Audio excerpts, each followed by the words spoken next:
அஸ்ஸலாமு அலைக்கும் வரஹ்மத்துல்லாஹி வபரகாத்துஹு. குர்ஆனிய சிந்தனை தஃப்சீரிலிருந்து சூரா அல் ஃபஜ்ர் தொடர். இது விசாரணை வெளியில் அத்தகைய மனிதனின் நிலை. இனி அவனது தண்டனை உலகு எவ்வாறு இருக்கும்? சூரா 2 வசனங்களை மட்டும் அதனை விளக்க பாவிக்கிறது. ஃபயௌம இதில் லா யுஅذிபு அஸாபஹு அஹத் வலா யூஸிகு வஸாகஹு அஹத். அன்று அல்லாஹ் தண்டிப்பது போல் யாரும் தண்டிக்க மாட்டார்கள், அவன் இறுக கட்டுவது போல் யாரும் கட்டி போட மாட்டார்கள்.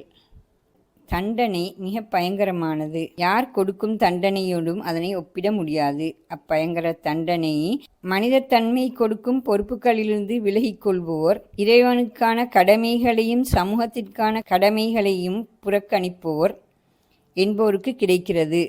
அவர்களையே சூரா சமூகத்தின் அடித்தட்டு மக்களை புறக்கணித்தோர், செல்வத்தின் மீது மோகம் கொண்டு பிறர் செல்வங்களை அபகரித்தோர், அத்துமீறல்களிலும் அநியாயங்களிலும் சீர்கேடுகளிலும் ஈடுபட்டோர் என ஏற்கனவே விளக்கியது.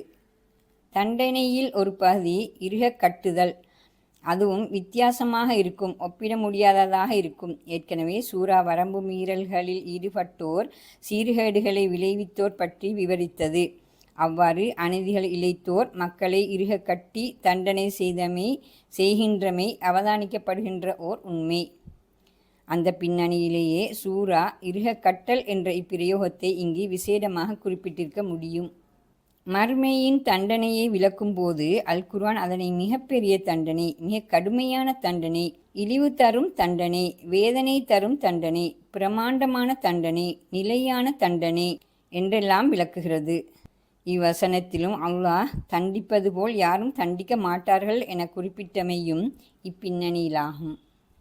மஹ்ஷர் வெளியின் இத்தகைய பயங்கரங்களுக்கும் கை சேதங்களுக்கும் மத்தியில் உலகில் இறைவனை சார்ந்து வாழ்க்கையை மிகுந்த பொறுப்போடு கழித்த அடியார்கள் மிகுந்த அன்போடும் கருணையோடும் அழைக்கப்படுகிறார்கள். யா ஐயுஹன் நஃப்ஸுல் முத்மஇன்னா இர்ஜிஇ இலா ரப்பிகி ராதியத்தம் மர்தியா ஃபத்ஹுலி ஃபி இபாதி வத்ஹுலி ஜன்னதி. உனது இரட்சகனிடம் நீ திருப்தியுடன் ஏற்கப்பட்டவனாகவும் திரும்பிச் செல்.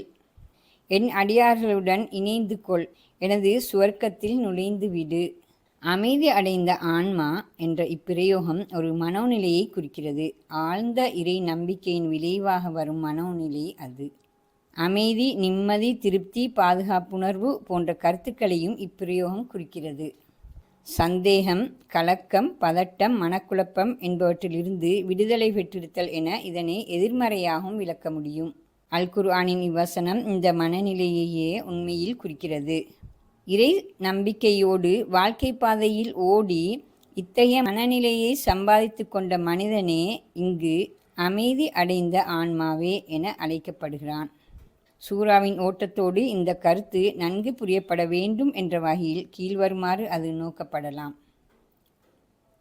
முதன்மையாக இறைவனை எந்த தயக்கமும் சந்தேகமும் குழப்பமும் இன்றி ஏற்று அவனுக்கு நெருக்கமாக இருத்தல், அவனை நினைப்பதிலும் துதி செய்வதிலும் அமைதி காணல், தான் செல்லும் இறைவன் காட்டிய பாதை பற்றி ஆழ்ந்த திருப்தி காணல், வழி பிறழாது குழப்பமுறாது மிகுந்த அமைதியுடன் அப்பாதையில் நடத்தல், தன்னை பொறுத்தவரையிலான இறை நிர்ணயம் கலா கதிர் பற்றி திருப்தி கொண்டு அப்பகுதியில் எந்த உளச்சலனமற்று அமைதி காணல்.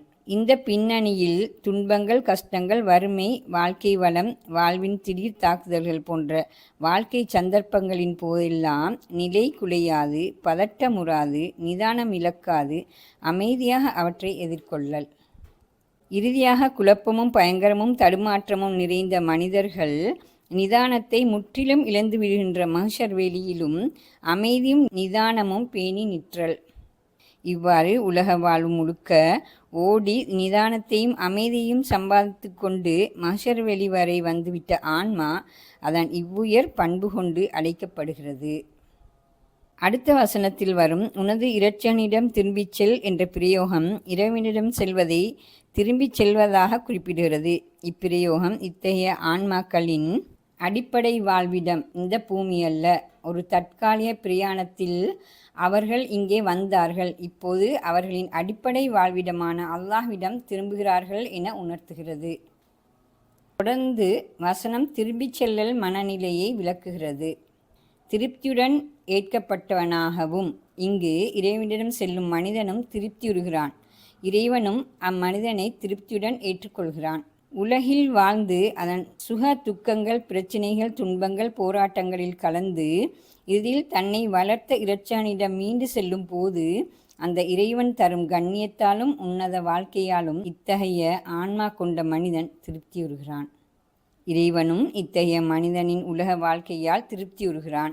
ஏனெனில் அவனது உலக வாழ்வு அப்படி நற்செயல்களாலும் உன்னத பண்புகளாலும் சாதனைகளாலும் நிறைந்திருக்கும்.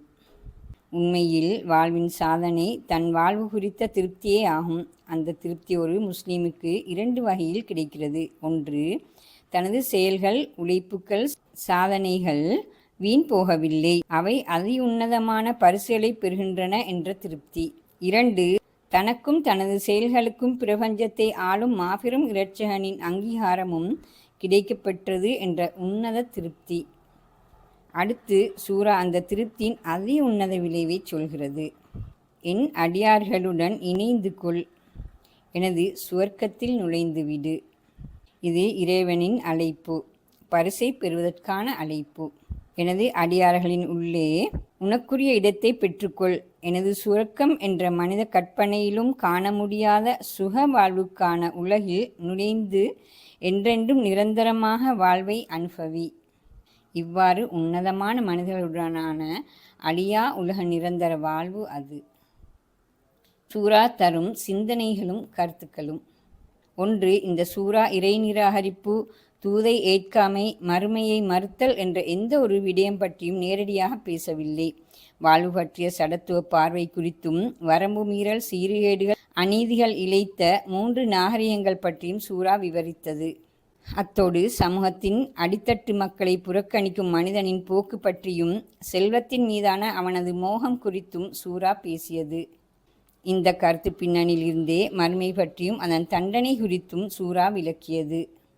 இந்த வகையில் மறுமை நம்பிக்கையை சமூக பிரச்சினைகள் ஊடாக விவரிக்கும் சூராவின் போக்கை இங்கு அவதானிக்க முடிகிறது. குர்ஆனின் இப்போக்கின் ஊடாகத்தான் அல் குர்ஆன் கடவுள், வணக்க வழிபாடு, மோட்ச உலகு, வழிகாட்டல் என்பவற்றோடு மட்டும் நின்றுவிடும் சமய நூலல்ல என்பதை புரிகிறோம். அல் குர்ஆன் சமூக வாழ்வில் நீதியை நிலைநாட்ட வந்த நூல். எனவேதான் அதன் பல சூறாக்கள் சமூக வாழ்வு பிரச்சினைகள் குறித்து மிக தெளிவாக பேசுகிறது. மக்காவிலும் மதீனாவிலும் இஸ்லாம் கடுமையான எதிர்ப்புக்குட்பட்டமைக்கு அல் குர்ஆனின் இப்போக்கும் பிரதானமானதொரு காரணமாகும்.